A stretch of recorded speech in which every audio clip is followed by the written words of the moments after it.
today I'm doing a quick overview of this portable ice bath. So I received this in exchange for my review, so let's get to it. As you can see, it does come disassembled, and so you do have to put the metal poles and pieces all together.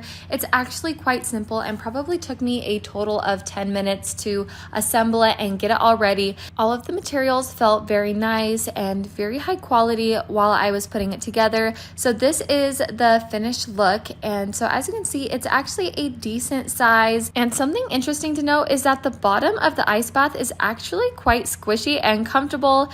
Also, the plugs to drain the water are inside of the pool as well, on the side and on the bottom. I just threw a hose inside of the bath to start filling it up. But something else to note is that there is a white little piece that will be compatible with certain hoses. Anyways, time to put in some ice for my nice little ice bath.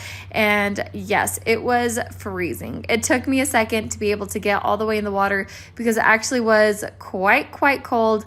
But after I got in, it was really nice. And so this is a great way to relax and to be able to have a nice cold ice bath. When you're all done, you can unplug the bath and let it drain, or if you would rather cover it and keep the water so you can continue to use it every single day, you can. One of my initial concerns was that I wasn't going to fit because my legs are super long and I'm about 5'10", but it fit great. And so anyways, I feel like this is a nice high quality ice bath, so definitely go and look into this if you're interested.